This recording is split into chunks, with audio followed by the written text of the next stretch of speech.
Ang oras hatod kaninyo sa PCSO. Walang humpay na malasakit. أعوذ بالله من الشيطان الرجيم بسم الله الرحمن الرحيم ألف لام را كتاب أنزلناه إليك لتخرج الناس من الظلمات إلى النور بإذن ربهم إلى صراط العزيز الحميد الله الذي له ما في السماوات وما في الأرض وويل للكافرين من عذاب شديد الذين يستحبون الحياة الدنيا على الآخرة ويصدون عن سبيل الله ويبغونها عوجا أولئك في ضلال بعيد وما أرسلنا من رسول إلا بلسان قومه ليبين لهم فيضل الله من يشاء ويهدي من يشاء ولقد أرسلنا موسى بآياتنا أن أخرج قومك من الظلمات إلى النور وذكرهم بأيام الله إن في ذلك لآيات لكل صبار شكور. أعوذ بالله السميع العليم من الشيطان الرجيم. بسم الله الرحمن الرحيم. الحمد لله الذي خلق الإنسان في أحسن تقويم وكرمه وفضله على كثير ممن خلقه تفضيلا. أحمده على نعمه التي لا تزال تتوالى على العباد، وشكره مؤذن بالمزيد. أشهد أن لا إله إلا الله وحده لا شريك له، أمر بالمحافظة على نعمه بشكرها ونهى عن تعريضها للزوال بكفرها. وأشهد أن محمدا عبده ورسوله بعثه الله ليتمم مكارم الأخلاق ويهدي لأقوم السبل، فكانت بعثته رحمة للعالمين وحجة على الخلق أجمعين. صلوات الله وسلامه عليه ما تعاقب الليل والنهار وعلى آله وأصحابه البررة الأطهار. Amma ba'd. Mga minamahal po naming kapatid sa pananampalatayang Islam, mga minamahal naming mga taga-subaybay, narito naman po tayo sa ating programang Al-Islam, ang relihiyon ng mga propeta, ang relihiyon ng tauhid, at ang pagtatakwil sa shirk at sa mga tagatangkilik nito. Kayo po ay live na sumusubaybay dito pa rin sa ating estasyon sa 819 kHz DXUM AM band, at kayo din ay sumusubaybay sa ating FB live sa page na Sheikh Abdurrahman Kadirao dito po sa Davao City. Tayo nakahimpapawid at sa FB page po natin ngayon, mga kapatid. Sa loob po ng isang oras biidnillah, hanggang 5:30 po tayo sa hapon pong ito, ay tatalakayin po natin ang patungkol sa paalala sa ni'ma o biyaya ng Islam.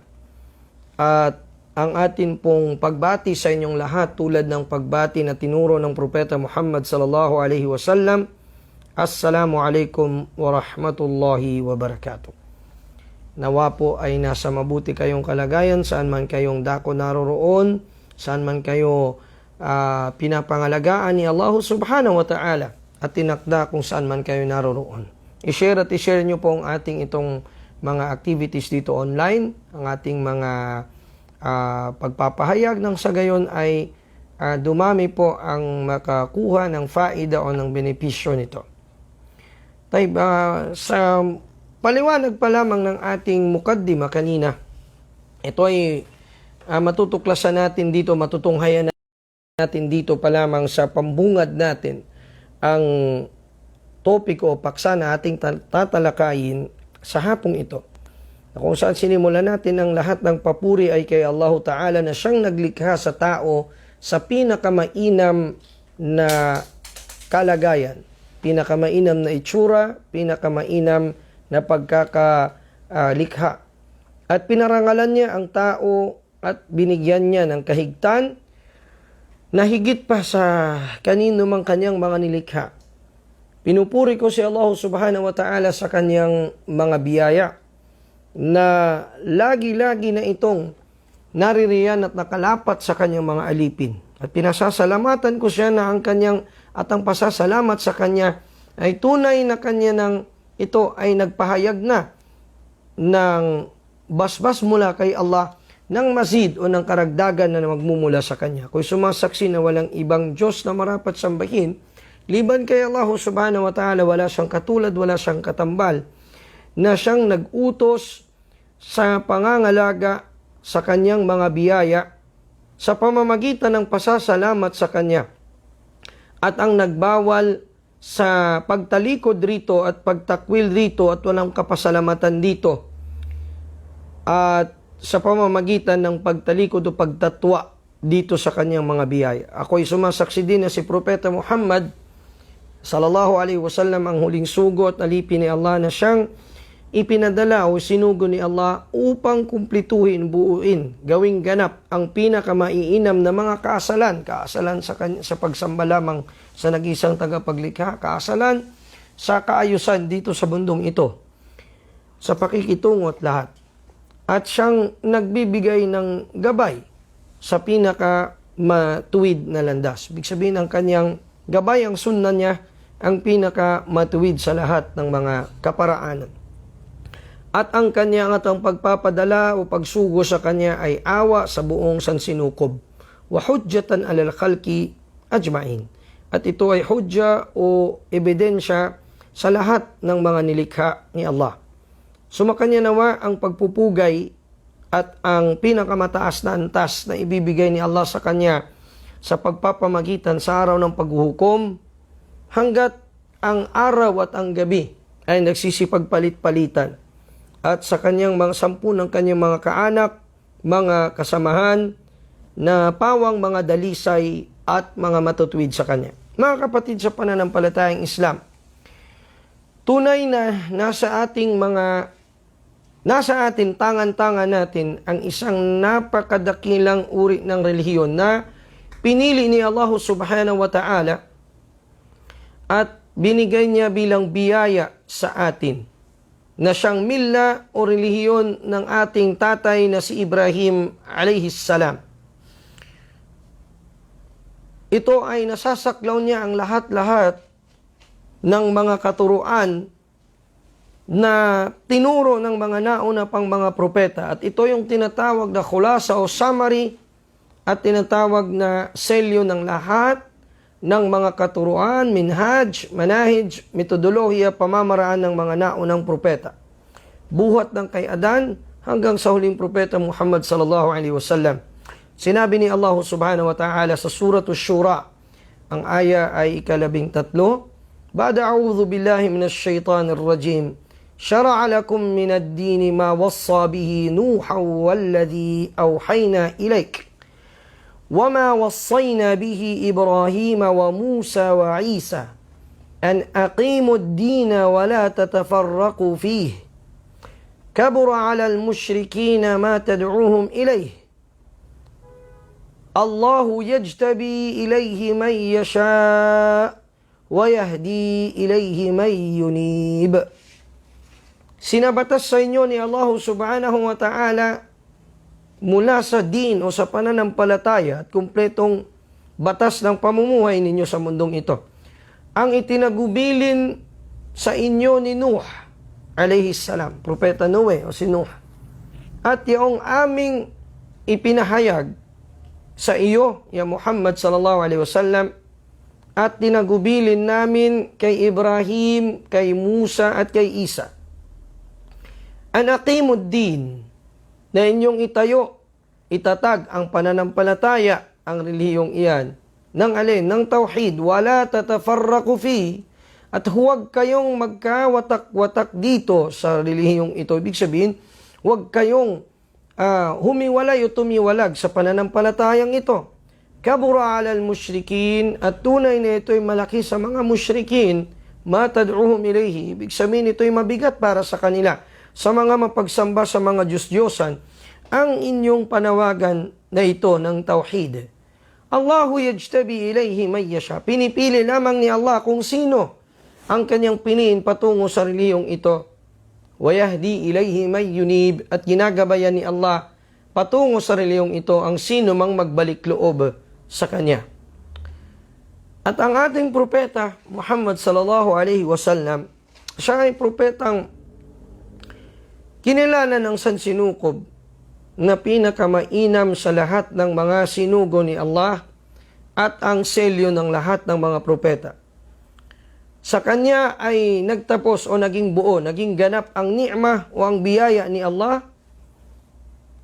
Wanjalat bihi ankum dhulumatil jahala, at naging malinaw ang dhulumat o yung mga kadiliman ng jahala, ng kamangmangan, wasyirk, wadhulmi, wal'udwan, at ng pagtatambal kay Allah Ta'ala, at ng udwan o yung tinatawag na pagtunggali at yaong paglalapastangan sa kautusan ni Allah.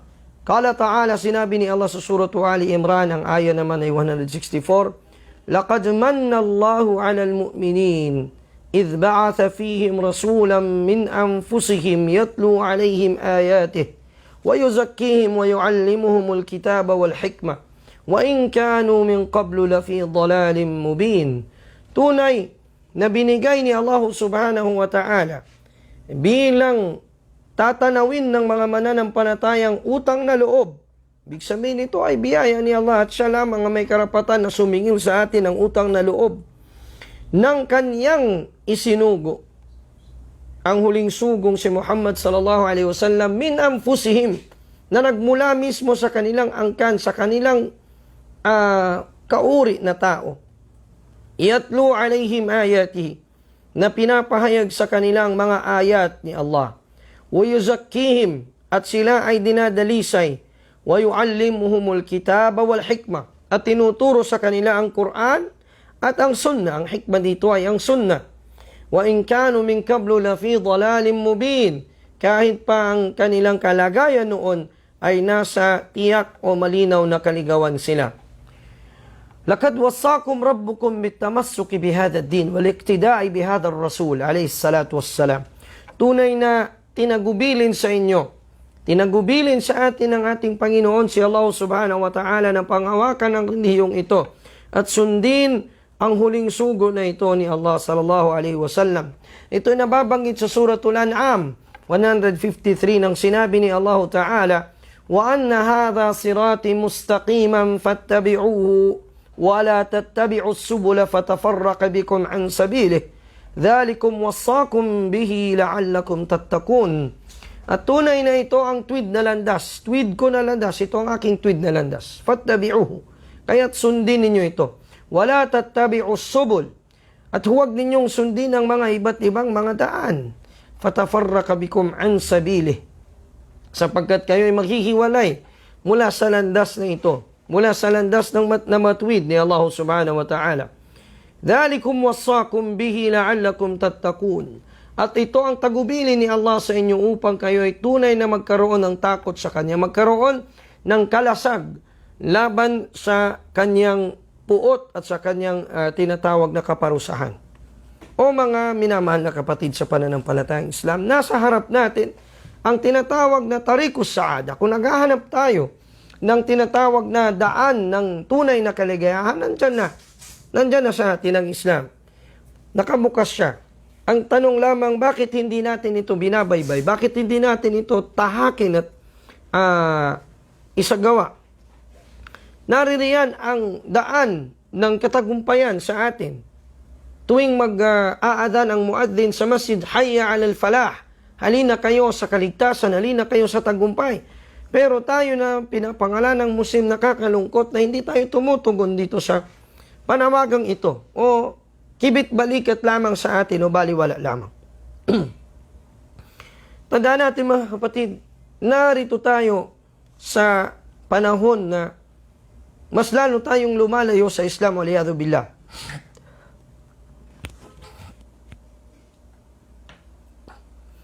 At sa halip na baybayin natin ang tuwid na landas na yon ng walang hanggang kaligayahan patungo sa kabilang buhay, ay binabaybay natin ang tariq o ang daan ng pagka-delay.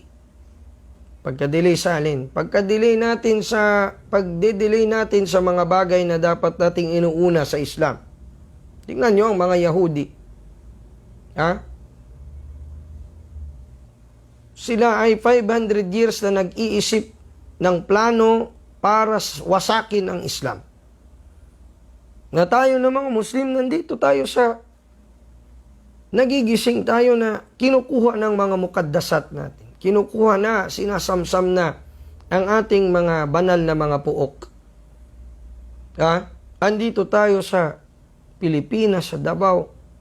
Wal-iyadu billah, nagpapangalang Muslim. Ang pangalan niya si Fatima, si Khadija, si Aisha.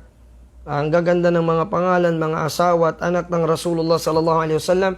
Pero makikita mo siyang number 1 na walang hijab. O hindi kaya maiksi ang damit niya. O makikita mo si Abdullah, si Ismail, si Ibrahim. Ismail ang kanyang pangalan, Ibrahim ang kanyang tatay. Halos mga propeta ang pangalan ng pamilya nila, pero makikita mo sila na number 1 na nandun sa pasugalan o inuman ng alak o nagririba. So tingnan nyo mga kapatid, anong klaseng ta'akhur, anong klaseng pagka-delay ito na nangyayari sa umma natin dahil din mismo sa ating mga sarili. At yung syaka at khusran o yung tinatawag na pagkabalisang nangyayari sa atin ngayon at yung khusran o yung kalugian na nangyayari sa atin. Ang din natin mga kapatid ay ipinagkatiwala o binigay ni Allah subhanahu wa ta'ala sa atin upang gabayan tayo sa daan ng tagumpay. Subalit, humindi tayo dito. Lumayo tayo. Nabasa na ba natin itong mga tinuturo ng ating relihiyon? Kung paano tayong turuan ito sa pinakamararangal na mga gawain, pinakamararangal na mga kaasalan at kaugalian. Subalit, iniwan natin ito tinalikuran. Ito ang din ni Allah na siyang nananatili at mananatili kailanman na tariq o daan patungo sa tunay na kaligayahan at ng tunay na pag-angat hanggang sa araw na tayo bubuhayin mag-uli. At walang anuman nakahigitan maliban na lamang na si Allah subhanahu wa ta'ala at ang kanyang propeta sallallahu alaihi wasallam ay nag-encourage sa mga tao na nawagan patungo rito. At wala din namang anumang masamang gawa at kaasalan, liban na lamang na ito o nagbigay ng warning o nagbabala ang ating relihiyon sa kasamaan nito at sa sa masamang kahihinatnan nito. Subalit, nakakalungkot na karamihan sa atin ay binabaybay itong daan na ito nang walang gabay kay Allah Ta'ala at ginagaya natin ang mga hindi mananampalataya sa pinagbabawal ni Allah Subhanahu wa Ta'ala at pinapalayuan niya sa atin. Ang karamihan sa atin, pinapabayaan niya ang kanyang relihiyon, ang pagsasala, ang paghijab, lahat ng ito. Wastahanu bihuquqihi. At minamaliit natin masyado ang mga karapatan ng ating pananampalataya sa atin. Wa'abathu biwajibatihi. At sa mga inubliga ni Allah sa atin, naging mga pabaya tayo at naging wala tayong pakialam. Watajarra'u ala intihaki hurumatillah. At naging matapang tayo, wal'iyadu billah, sa mga pinagbabawal ni Allah Ta'ala. Wastabdalu dhalika bi akhlaqil kuffar. At pinalitan natin ito sa kaasalan ng mga hindi mananampalataya, wa adatihim wa taqalidihim, at sa kanilang mga adat o kanilang mga kultura, kasanayan, at sa mga panggagaya sa mga kaasalan nila. Iniwan natin ang Islam sa pamagitan noon. Faya bi'sa lidh-dhalimina badala. Sabi ni Allah sa suratul Kahfi, verse 50, bi'sa lidh-dhalimina badala. Bi'sa lidh-dhalimina badala. Napakasamang ipinalit ng mga hindi mananampalataya, ng mga zalimin, ng mga lapastangan kay Allah subhanahu wa ta'ala. Ang tunay na Muslim, ayaw niya ng kapalit sa kanyang relihiyon. Mahma kallafahu al-amr, kahit panahirapan na siya. Wa mahma badala min kabilil kafara lahu min al-mughriyat. At kahit pa siya ay yayain na ng mga hindi mananampalataya sa samot-saring mga palamuti ng mundo. Hindi niya ipagpapalit ang kanyang relihiyon. Aw nalahu minhum min al-adha. O hindi kaya kahit pinsalain pa siya. Hamakin at pinsalain pa siya ng mga hindi mananampalataya. Hindi niya bibitawan ito. Yabqa amama kulli fitnatin salaban fi dinihi. Mutamassikan bi aqidatihi. Mananatili siya sa bawat pagsubok na kakaharapin niya o inaharap niya, na siya'y matatag sa kanyang pananampalataya at mahigpit ang kapit niya sa kanyang aqida. Fahada Bilal, muadzinu Rasulillah sallallahu alaihi wasallam. Tunghayan mo si Bilal, ang kwento ni Bilal ibn Rabah radiyallahu ta'ala anhu. Ang unang muadzin ng propeta, ang unang tagatawag ng oras ng sala sa propeta Muhammad sallallahu alaihi wasallam. Yashtaddu alayhi adhal kuffar. Naging matindi sa kanya ang mga kapahamakan, pinsalang dinulot ng hindi mananampalataya ng mga Quraysh, ng mga hindi mananampalataya. Hatta annahum la yatrahunahu ala dhahrihi fi ramda'i Makkah al-multahaba bil hararati wa yad'una as-sakhrata ath-thaqila ala sadrihi. Yuriduna minhu an yatruka hadha ad-din fayasmad wa yathbut ala dinihi wa yaqulu ahadun ahad. Allah. Ang ginawa ng mga tao, ng mga Quraysh kay Bilal ibn Rabah radiyallahu ta'ala anhu wa arda, kalugdan nawa siya ni Allah ta'ala, para lang iwanan niya ang kanyang pananampalataya. Ano naman sa kanila? Isang hamak na alipin lang si Bilal. Pero bakit nila ina-after na magmurtad siya? Bakit nila ina-after na siya ay makaalis sa Islam? Dahil alam nila na ang relihiyon na ito ng Tauhid ang siyang magbibigay ng karangalan sa mga taong sa lipunan ay wala na silang sinabi, pero para kay Allah Ta'ala sila ang marangal ng dahil sa kanilang takot at pagsunod sa Kanya. Allah. Anong ginawa nila sa Kanya? Doon sa disyerto ay nilagyan nila ng malaking bato sa Kanyang likod. Habang tirik ang araw, subhanallah, nilagay nila ito sa kanyang dibdib, at pagkatapos ay dinadaganan ang kanyang likod, tinatapakan nila, para lang iwanan niya ang kanyang relihiyong niyakap, ang Islam, at bumalik sa pagsamba sa Diyos-Diyosan. Subalit, naging matatag si Bilal ibn Rabah sa kabila ng lahat ng ito. Naging matatag siya sa kanyang relihiyon at nagsasabing, ahadun, ahadun. Ahadun, ahadun. Iisa lamang, iisa lamang. Ibig sabihin si Allah.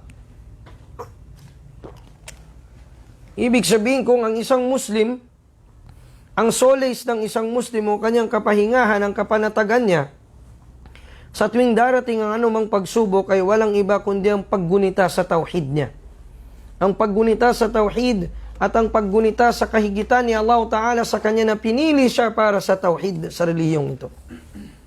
Narito naman si Khubayb ibn Rabi' na sinabi sa kanya ni Musaylama, yung falso propeta, yung false prophet na si Musailamatul Kadhab, ang sinungaling na si Musailama, sinabi niya ng kanyang mabihag si Khubayb ibn Rabi', sinabi niya, "Qul la ilaha illallah." Sabihin mo la ilaha illallah. Sinabi niya la ilaha illallah. Fayaqulu lahu, at sinabi sa kanya, "Qul ashhadu anna Musailamata Rasulullah." Sabihin mo na si Musailama ay sugo ni Allah. Fayaqulu la asma'. Sabi niya, hindi ako makikinig, hindi ako magsasalita niyan. Thumma yaqta'uhu Musailama udwan udwa. At siya ay hinati, tinadtad, sinapchap ni Musailama ng dahan-dahan, parte ng katawan niya. Subalit hindi niya tumanggi pa rin siya na sabihin si Musailama ang sugo ni Allah. Hanggang sa namatay siya bilang shahid, martir kay Allah Ta'ala, at kanyang kinatagpo ang kanyang Panginoon sabiran muhtasiba. Hatta laqiya rabbahu sabiran muhtasiba. Hanggang kanyang kinatagpo si Allah Ta'ala sa estado na siya ay matimpihin at hinahangad niya lamang ang pagkalugod ni Allah Ta'ala, ang kaluguran ni Allah. So, yun ang nangyari kay Bilal ibn Rabah at ganun din kay Khubayb ibn Rabi' radiyallahu anhuma.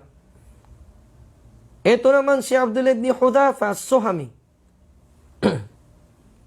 Isa din sa mga sahaba ng Rasulullah sallallahu alaihi wasallam. Binihag siya ng hari ng mga Kristiyano sa Roma noong kanyang kapanahunan. At sinabi sa kanya, "Ittabi'ni ushrikuka fi mulki." Sumunod ka lang sa reliyon ko, iwanan mo yung reliyon ni Muhammad na yan.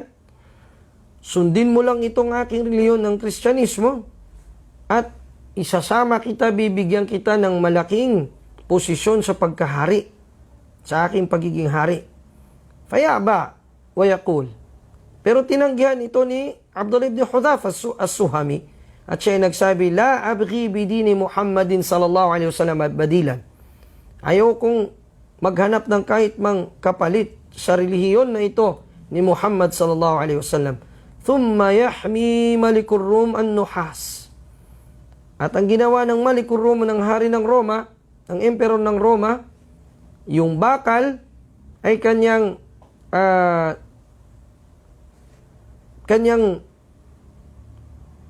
niluto sa apoy. Wa yughlil qudur li ta'dhibihi.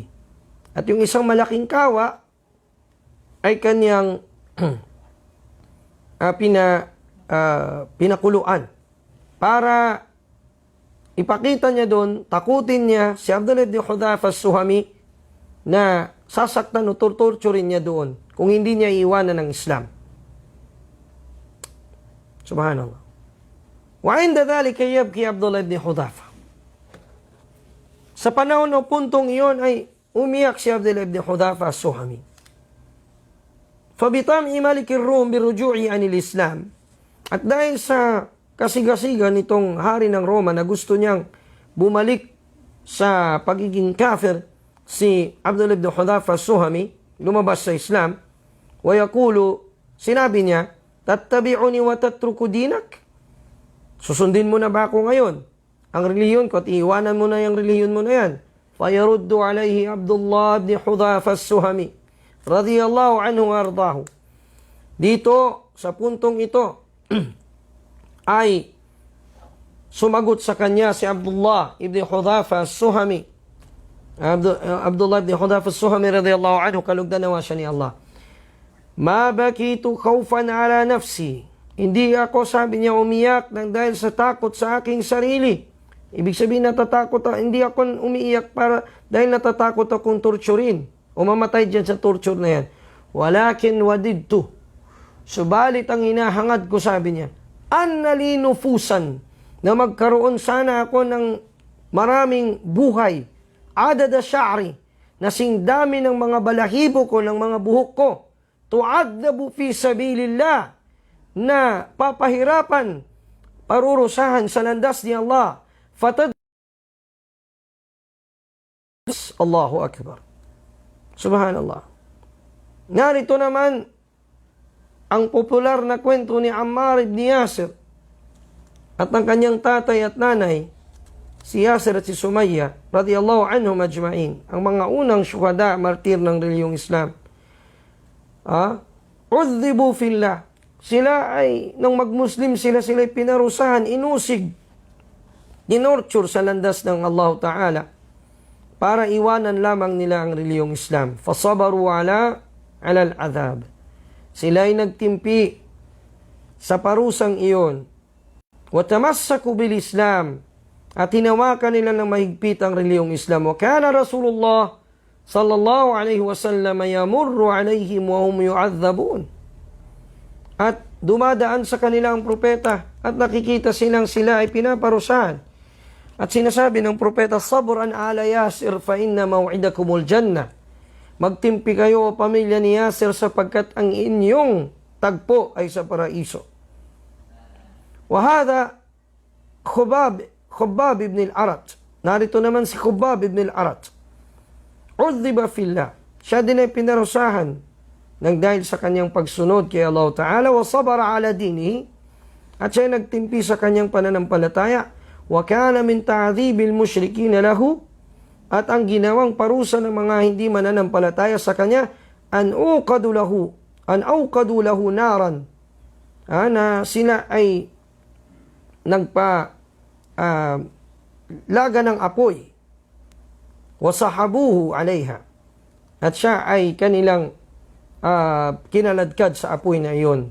Fama atfa'aha illa shahama dhahruhu lamma dhaba kullu dhalika wa huwa sabirun ala dinihi la yatazahzahu anhu kayda sha'ri. Allahu Akbar. At hindi ito, sabi niya, namatay yung apoy na yun. Maliban lamang na napatay ito, sabi niya, ng likod niya mismo, na natunaw at nasunog na para sa landas ni Allah Ta'ala.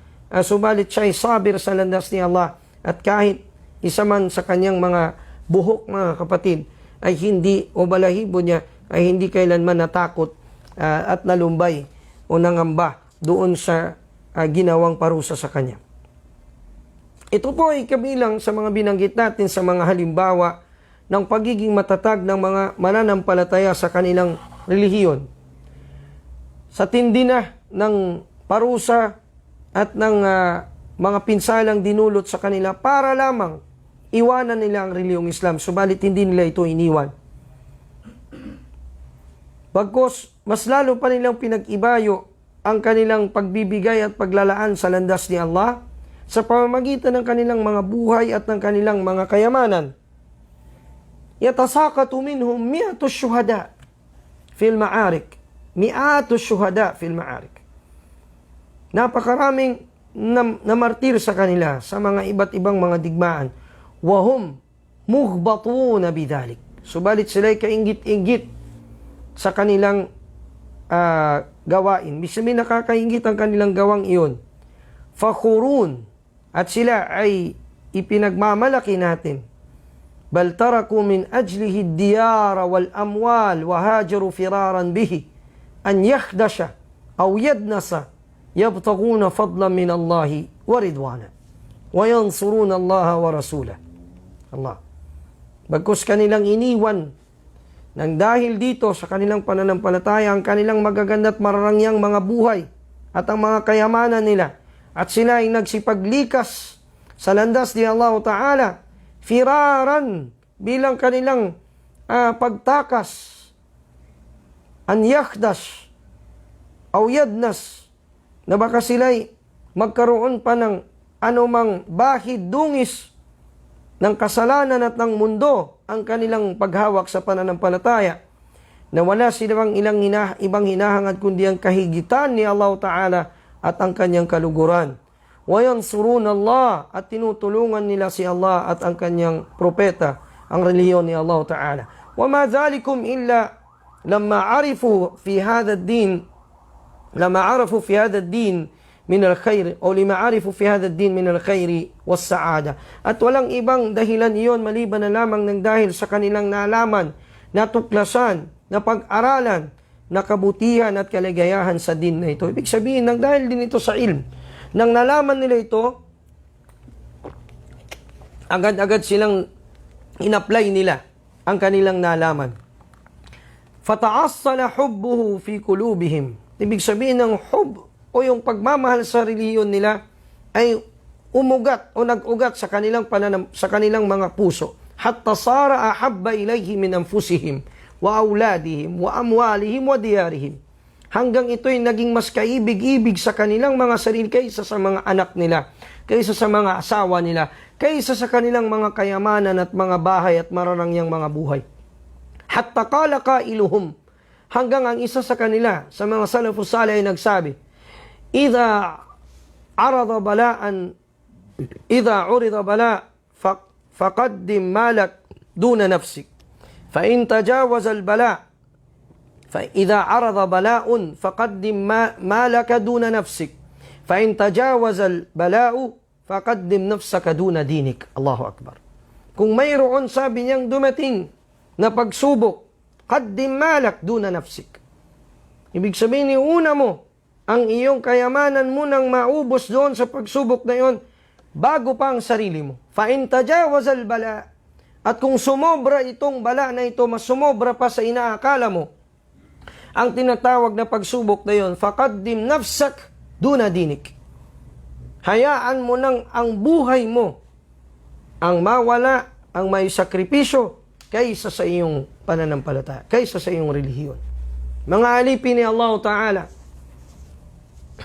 famabalu kathirun min man yatasammawna bil Islam al-yawm wa yantasibuna ilayhi ترخص عليهم تعاليمه عند أدنى طمع فتراهم يستبدلونها بتعاليم الكفر. Tignan nyo ngayon ang mga nag-uugnay sa kanilang sarili sa Islam sa mga panahong ito, sa mga henerasyon na ito. Nakakalungkot. Yantasibuna ilayhi, inuugnay nila ang kanilang sarili, tarakhasa alayhim ta'alimahu, naging masyadong mura na sa kanila.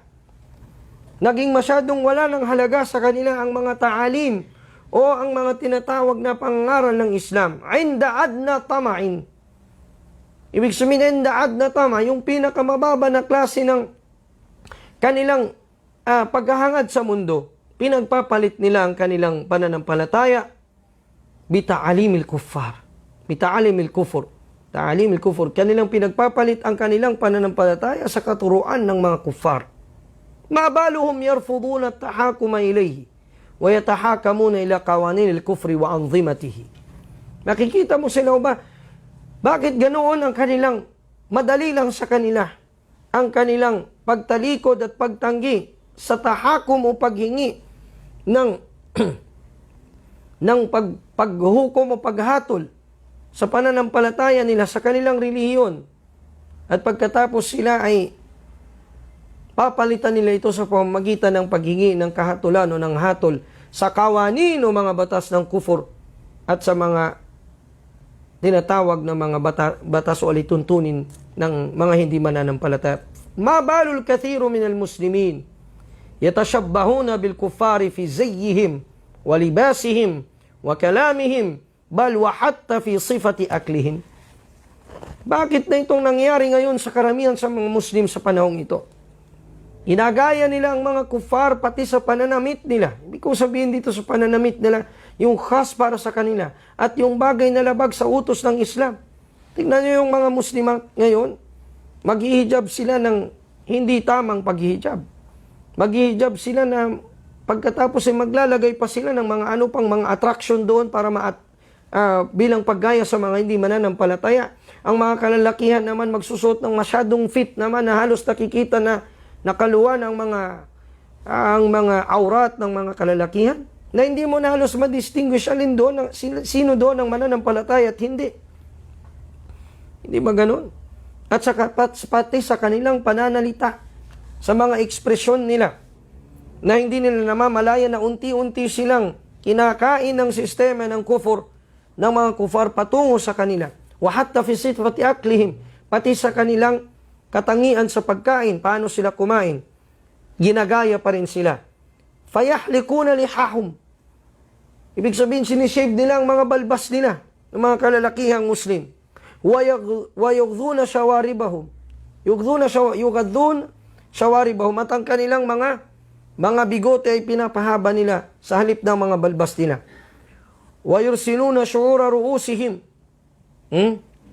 Ginagawa nila ang kanilang mga buhok, masyado nilang pinapahaba. Wa yutiluna adhafirahum. At kanilang pinapahaba yung mga kuko nila. Wa yalbasuna khawatim ad-dhahab. Waliyadu billah, ang mga Muslim, nakalalakihan nagsusuot pa ng mga sing-sing na made of gold. Wa yakulun, wa yashrabuna bil yadil yusra, at kumakain sila sa kanilang kaliwang kamay at umiinom mula rito. Mabalu al-Muslim wabdul Muslimin. Bakit na? Ano nang nagaganap o nangyari sa mga Muslim at anak ng mga Muslim? وَمَنْ نَشَأَ فِي بِيَةِ التَّوْحِيدِ وَتَحْتَ رَايَةِ لَا إِلَهَ إِلَّا اللَّهُ مُحَمَّدٌ رَسُولُ اللَّهِ. Ano nang nangyari dito sa mga Muslim na nasa paligid sila o nasa tinatawag na lugar mismo na pinapalaganap ang tauhid at nasa raya o sa bandila ng La ilaha illallah Muhammadur Rasulullah, na pumupunta sila sa mga lugar ng mga kufar. Pagpalagay natin tayo ngayon, narito sa lugar ng mga hindi Muslim, makikita natin ang mga Muslim na mas masipag pa silang mag-ipon para doon makapunta sa lugar ng mga hindi Muslim, kaysa sa unahin nila ang pag-hajj nila sa Makkah, sa Madina, mag-umrah sila, o kahit sa Masjidul Aqsa halimbawa.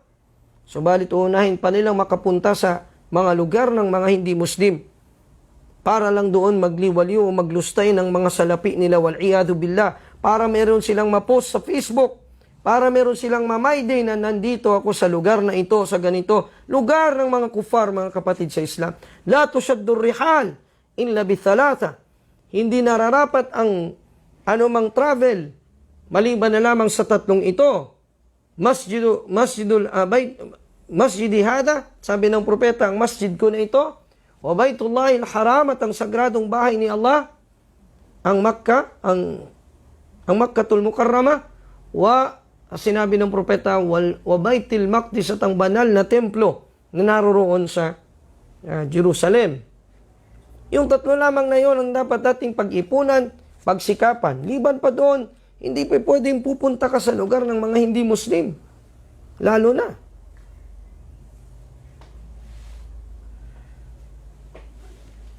Fayusharikuhum fi syurbil khumur.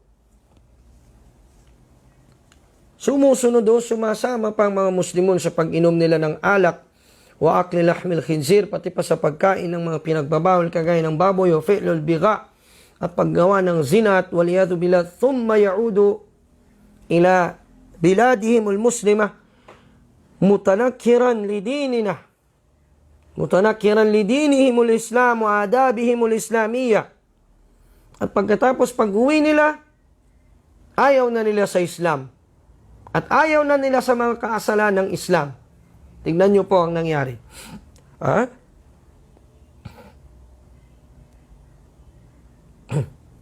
Merong isang malaking mustashrika na profesor sa Egypt na kamakailan lang siya namatay. Sinawal as-Sa'dawi, alayha minallahi ma yastahiq. Itong yung matanda na yun, tumanda na siya na lahat ng taalim o katuruan ng garb, sinilsil niya sa utak niya na yun daw ang tamang katuruan. At hindi siya, mula nang nagkaroon siya ng malay hanggang sa tumaas ang kanyang ranggo, grado sa pagiging thinker di umano, pero bobo pa rin siya sa tauhid hanggang namatay siya. Egyptian yun siya, na kinalaban niya ang Islam. Subhanallah. At hindi siya naniniwalang may kamatayan, pero namatay siya. Subhanallah. Pinamukha sa kanya ni Allah Ta'ala, simula nung araw na namatay siya, ano ang katotohanan ng kabilang buhay. Wa min waraihim barzakhun ila yawmi yub'athun. Tunay na mayroong barzakh sa kabilang buhay na ito, sa likod ng buhay na ito, hanggang sa araw na tayo ay bubuhayin maguli ni Allah Ta'ala. Nawal as-Sa'dawi, isang malaking profesor sa Egypt, sa Misr. Sinasabi niya ang hijab, nakakabaliw daw ng utak. Sobrang ang dami niyang mga libro actually na translate pa ng mga Orientalist mga umatake sa Islam sa English at iba't ibang languages kasi magaling mag-English at mag-French yung matandang iyon. Samantala, lumaki siya sa lugar ng mga Muslim. Pinanganak siyang Muslima. Subalit, pinili niyang magmurtad sa din. Pero, anong kinahinatnan niya? Namatay pa rin siya. Namatay pa rin siya. Ang sabi ni Allah Ta'ala, فَيُنَبِّئُكُمْ بِمَا كُنْتُمْ تَعْمَلُونَ. Pagpatay na kayo, pag dumating na ang kamatayan na yan, ipapaalam ni Allah ang dati-rati ninyong ginagawa, ang lahat ng mga pinahayag ninyo, ang lahat ng mga pinaniwalaan niyo, taliwas man o sang-ayon man sa utos ni Allah, ipapaalam niya sa inyo ang tinatawag na katumbas nito dun sa realidad na hindi natin mapasusubalian, walang iba kundi ang kamatayan. Kaya ito siya ay isang ehemplo ng tumalikod sa pananampalatayang Islam at in-embrace, niyakap ang pananampalatayang taliwas sa Islam at ang mga kaasalan na taliwas sa kaasalan na tinuturo ng Islam. At ang ginagawa ng mga taong ito, yuhawiluna an yuhawila buldan al-muslimin o diyar al-muslimin ila qit'atin min al-bilad al-kafirah allati qaddamu minha. Ang gusto nila ay kanilang baguhin ang lugar ng mga Muslimin na para siyang maging parte ng bansa ng mga kufar na pinuntahan niya. Sasabihin niyo, napaka-awkward na, napaka-backward nyo naman mga Muslim. Bakit backward pala itong reliyon natin? Bakit bawal ang babae lumabas ng walang pahintulot ng husband o ng tatay o pag mag-travel ng walang mahram? Napaka-backward naman. Di ba? Yan ang tinatawag na syarru wafid wa syarru ra'id li qawmihi. Sila yung mga pinaka masasamang mga delegado o delegate, representative at pinaka masasamang ra'id o tagagabay sa kanilang mga bayan. Dhahabu liyata'allamu at-takhassusat allati tahtaju ilayha bilado aw diya aw qaryatu lakinnahum adu bila dinin wala akhlaq. Nag-aral sila sa US, nag-aral sila halimbawa sa mga mararangyang eskwelahan dito sa atin halimbawa, sa Pilipinas halimbawa, pero tinanggal nila ang din sa kanilang mga sarili. Para sana yun, anumang pangangailangan ng kanilang baryo, ng kanilang tribo, pamilya ay mabigay nila, pero bumalik sila na wala silang din, wala silang akhlaq. Naging doktor sila, naging mga tanyag na mga nurse, tanyag na mga pero wala na silang relihiyon. Wala nang agama. Nambay pinakamapasang. Yun ang pinakamahirap sa lahat. Bal wala ta'allumin mufid. Kahit yung beneficial na pag-aaral o learning, wala din sa kanila.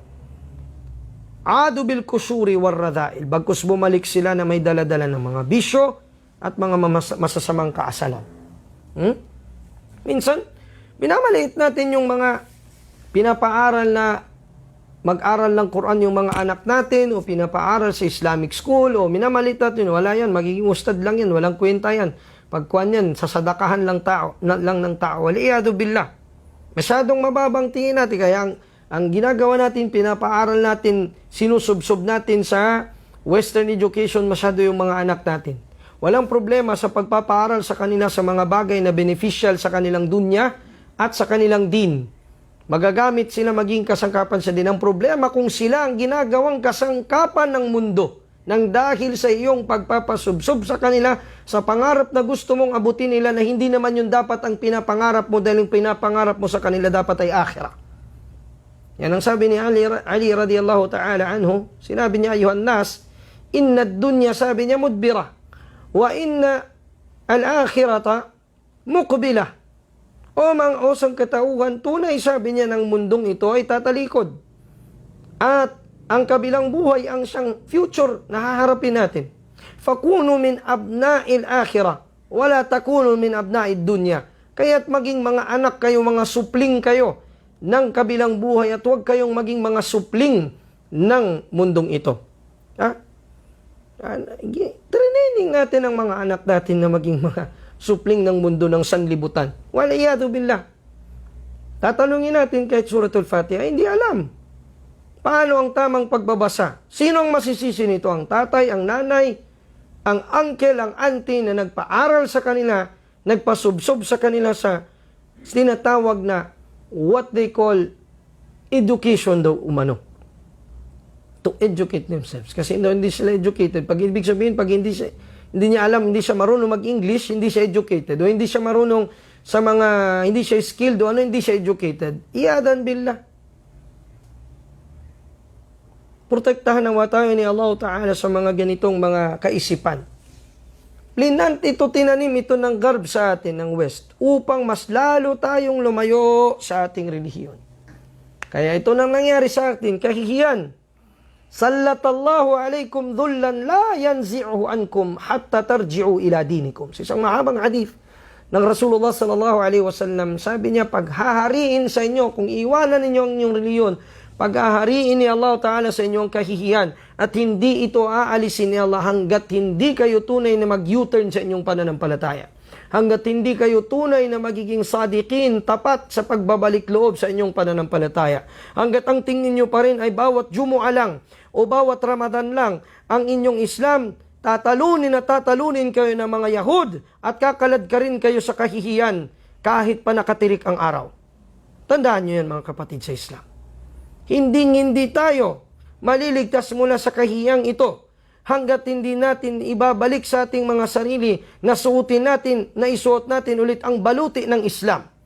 Ang baluti ng pananampalataya, ang baluti ng tauhid na siyang dapat na ating ikinararangal na taas noo sa ibang pananampalataya nating sinasabi at sinisigaw ang la ilaha illallah Muhammadur Rasulullah. Hanggat hindi tayo magiging matatag doon sa kahit anumang aspeto, na kahit tayo mag-isa na lamang sa dilim, hindi kapatid sa Islam magliliwanag ang umma na ito muli mula sa pagkalugmok sa kahihiyan na tinatawag. Mga kapatid, ang ating dinun azim, isang dakilang pananampalataya. Huwa salahul bashariyati jam'a. Ito ang pananampalatayang para sa kapakanan o kabutihan ng lahat ng mga nilikha. فَإِنْ رَخَّصَ لَدَيْكُمْ فَلَنْ يَرْخُصَ لَدَى الَّذِينَ يُنْشِدُونَ الْحَقِيقَةَ وَيَلْتَمِسُونَ أَسْبَابَ النَّجَاةِ.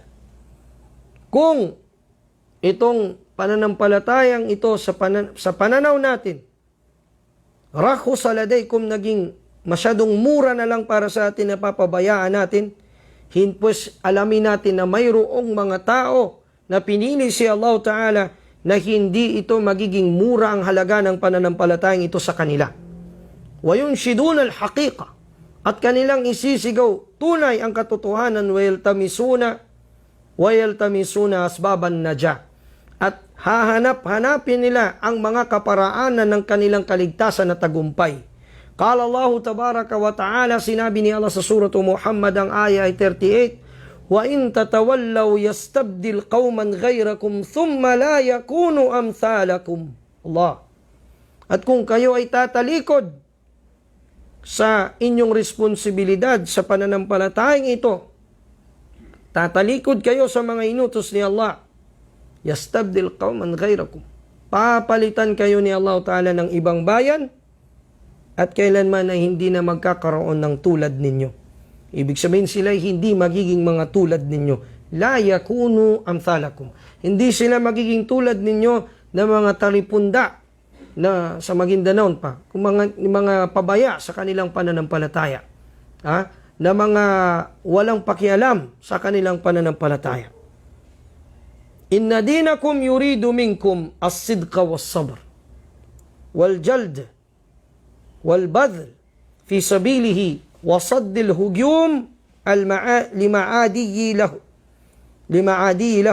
لمعادي له والأخذ على أيدي سفهائكم عن العبث بتعاليمه. Tunay na ang inyong pananampalataya, yuridu minkum as-sidqa was-sabr. Gusto ng inyong pananampalataya sa inyong order ng ating pananampalataya sa atin ang maging matapat tayo at maging matimpiin, wal-jald, at maging masakripisyuhin tayo. Wal badal fi sabilillah, at maging masikapin tayo na ibigay natin ang lahat ng meron tayo para sa landas ni Allah. Wasaddil hugyum, at ating protektahan ito sa anumang atake ng mga muadi lahu, ng mga kumakalaban dito. Wal akhad ala aidi sufahaikum anil abathi bita'alimihi, at upang ating kunin mula sa kamay ng mga walang kaisipan sa atin o walang tamang iniisip o wala sa tama nilang isipan, mula sa abath o yung mga walang kwentang gawa sa mga katuruan nito, yung mga hindi nila dinadala ng tama ang amana na ito ng Islam. Wa illa fasayarhal ankum ila ghairikum. Dahil kung hindi, dahil sa huli magtatagumpay naman talaga itong pananampalatayang ito, sayarhal ankum ila ghairikum. Itong pananampalatayang ito ay aalis mula sa atin at ibibigay ni Allah sa iba. Fatakhsaruna ad-dunya wal akhirah. At sa puntong iyon ay magiging lugi tayo sa mundo at sa kabilang buhay. Wa in tatawallaw yastabdil qauman ghayrakum thumma la yakunu amsalakum. Kung kayo ay tatalikod sa inyong responsibilidad, akontabilidad sa pananampalataya, magiging laks-laks na lamang kayo, papalitan kayo ni Allah ng ibang bayan, at hindi na sila kailanman magiging tulad ninyo. Kaya sinabi ni Allah subhanahu wa ta'ala sa suratul Ma'idah, ba'da a'udhu billahi minash shaitanir rajim, ya ayyuhalladhina amanu man yartadda minkum an dinihi fasawfa ya'ti Allahu biqaumin yuhibbuhum wa yuhibbunahu. O mga mananampalataya, sino man ang tatalikod sa inyo sa kanyang pananampalataya, sa kanyang relihiyon, ay tunay napapalitan sila ni Allah ng magmamahal, ng minamahal niya at ng tunay na magmamahal sa kanya. Mga kapatid sa pananampalataya, napakalaking ni'ma na ito, biyaya ng ating pananampalatayang Islam. Kaya't pangalagaan natin ito sa pamamagitan ng pag-aaral dito. At kapag napag-aralan natin ito, ay isagawa natin ang ating kahit konti na natutunan. At pagkatapos ay mag-anyaya tayo sa ating matapos natin itong ma-apply, matapos na malaman natin, ay mag-anyaya tayo tungo dito. At tayo ay magtimpi sa kahit anumang mga ada o anumang mga kasamaan o pinsala na kakaharapin natin sa ating paninindigan nito. Barakallahu fikum wa sallallahu wa sallim wa barik ala nabiyina Muhammadin wa ala alihi wa sahbihi ajma'in. Nagpapasalamat kami sa mahusay ninyong pagsubaybay. Salam dyan kay Engineer Yusuf Sabas at sa lahat ng ating mga kapatid. Assalamu alaikum wa rahmatullahi wa barakatuh. Ang oras hatid kaninyo sa